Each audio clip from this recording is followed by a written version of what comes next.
सुंदरवन के जंगल में टूनी चिड़िया अपने पिता बंटी कबूतर के साथ रहती थी। टूनी चिड़िया माँ दुर्गा की अनंत भक्त थी। टूनी चिड़िया के दिन की शुरुआत दुर्गा माता की सेवा करने से होती थी। टूनी चिड़िया रोज सुबह जंगल से ताजे ताजे फूल तोड़कर मंदिर ले जाती थी। मंदिर में पंडित जी के आने से पहले टूनी चिड़िया मंदिर की सफाई किया करती थी। मंदिर की सफाई करने के बाद टूनी चिड़िया उन फूलों से दुर्गा माँ का श्रृंगार करती। उसके बाद जो फूल बच जाते उन फूलों को वह मंदिर के बाहर दूसरे पक्षियों को बेच देती थी। फूलों को बेचकर उसकी जो भी कमाई होती थी उसी कमाई से टूनी चिड़िया अपना घर चलाती थी। फूल ले लो फूल, भैया माता को लाल वाले फूल बहुत ही पसंद है। यह फूल ताजे तो है ना? हाँ भैया बिल्कुल ताजे हैं। मेरी माँ को क्या मैं पुराने फूल चढ़ाऊंगी। हर दिन ग्राहक उसकी दुकान पर आते और उससे फूल खरीदते थे। गांव के पंडित जी भी टूनी चिड़िया को बहुत मानते थे। टूनी चिड़िया माँ दुर्गा की बहुत बड़ी भक्त थी, साथ ही उसका स्वभाव भी बहुत अच्छा था। वह किसी की भी मदद करने के लिए हमेशा तैयार रहती थी। मंदिर के पास में ही कालू कौवा भी पूजा की सामग्री और फूलों को बेचने का काम करता था, लेकिन उसका स्वभाव बिल्कुल अच्छा नहीं था। कालू भैया फूल कितने के दिए हैं? 50 रुपये के। कालू भाई तुम्हारे बगल में ही तो टोनी चिड़िया भी फूल बेचती है, वह तो इतने महंगे फूल नहीं बेचती है। अरे लेना है तो लो, नहीं तो चलते बनो। कालू कौवा टूनी चिड़िया को बिल्कुल भी पसंद नहीं करता था।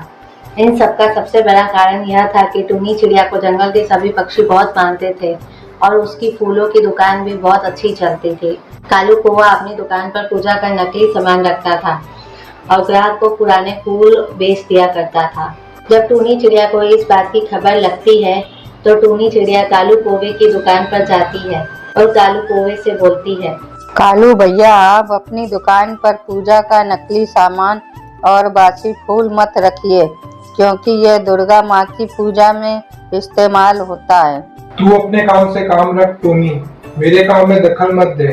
मैं बासी फूल बेचूं या ताजे, यह मेरी मर्जी है। कालू कौवा टूनी चिड़िया को अपनी दुकान से भगा देता है। कुछ ही दिनों में नवरात्रि का त्योहार भी आ जाता है। एक दिन की बात है, सुबह मंदिर की सफाई करने के बाद जब टूनी चिड़िया माता का श्रृंगार करने जाती है तब उसकी नजर माता की मूर्ति पर पड़ती है तो वह देखती है कि मूर्ति अपने स्थान पर नहीं है। अरे ये क्या हो गया, दुर्गा माँ की मूर्ति कहाँ गई? टूनी चिड़िया पूरे मंदिर में माता की मूर्ति ढूंढती है, पर जब उसे कहीं पर भी माँ दुर्गा की मूर्ति नहीं मिलती है तो वह जोर जोर से रोने लग जाती है। फिर थोड़ी ही देर बाद पंडित जी भी मंदिर आ जाते हैं। टूनी चिड़िया रोते रोते माँ दुर्गा की मूर्ति गायब होने की खबर पंडित जी को देती है। माता की मूर्ति की चोरी की खबर सुनकर पूरे जंगल में जैसे हड़कंप मच गया हो। अभी कालू कौवा भी वहाँ आता है अपने नकली आंसू बहते हुए और फिर बोलता है, अरे मैं यह क्या सुन रहा हूँ, माता की मूर्ति गायब हो गई है। वह मूर्ति तो सोने की लाखों रुपए की थी। कितनी श्रद्धा थी लोगों की माता की मूर्ति में। किसने की होगी माता की मूर्ति की चोरी? धीरज रखो कालू कौवे, धीरज रखो, मूर्ति जल्दी ही मिल जाएगी। कैसे मिलेगी पंडित जी?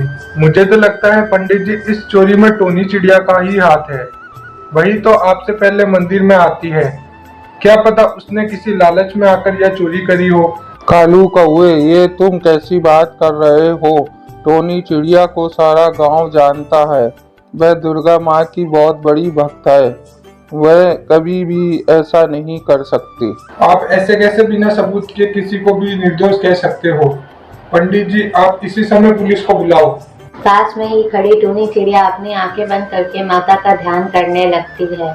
माँ मैंने तो हमेशा तुम्हारी सेवा की है, लेकिन देखो आज मुझ पर कैसे कैसे आरोप लग रहे हैं कि मैंने आपकी मूर्ति चुरा ली है। मेरी मदद करो दुर्गा माँ। तभी वहाँ पर एक चिड़िया आती है और कहती है, पंडित जी मुझे पता है कि माँ दुर्गा की मूर्ति किसने चुराई है। मैं आपको सब कुछ बताती हूँ। जब मैं पूजा करने मंदिर की तरफ आ रही थी तो मैंने देखा कि कालू कौवा माँ दुर्गा की मूर्ति टूनी चिड़िया की दुकान में छुपा रहा था। कालू कौवे को माँ दुर्गा की मूर्ति मंदिर से ले जाकर टूनी चिड़िया की दुकान में छुपाते हुए मैंने देखा है। कालू ऐसा तुमने क्यों किया? सच सच बताओ, नहीं तो मैं अभी पुलिस को बुलाता हूँ। नहीं नहीं पंडित जी आप पुलिस को मत बुलाएं, मैं सब कुछ सच सच बताता हूँ। मैंने ही माँ दुर्गा की मूर्ति को टोनी चिड़िया की दुकान में छुपा दिया था, क्योंकि टोनी चिड़िया की वजह से मेरी दुकान अच्छी नहीं चल रही थी। जंगल के सभी पक्षी टोनी चिड़िया की दुकान से ही फूल खरीदते थे, इसीलिए मैं टोनी चिड़िया को यहाँ से भगाना चाहता था और इसी वजह से मैंने यह सब किया। आप लोग मुझे माफ कर दीजिए, मैं अब ऐसी गलती कभी नहीं करूँगा। टोनी बहन, तुम भी मुझे माफ कर दो।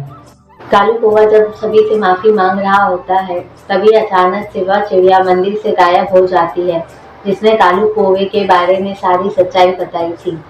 अरे वह चिड़िया कहाँ गई? उसी की वजह से तो सारी सच्चाई का पता चला है। मुझे उस चिड़िया को धन्यवाद कहना था। उस चिड़िया को सब लोग बहुत ढूंढते हैं, लेकिन वह कहीं नहीं मिलती। तब सबको यह लगता है कि वह कोई मामूली चिड़िया नहीं थी, बल्कि वह चिड़िया तो माँ दुर्गा का रूप थी, जो टोनी चिड़िया की भक्ति को देखकर उस पर लगे चोरी के इल्जाम को मिटाने आई थी।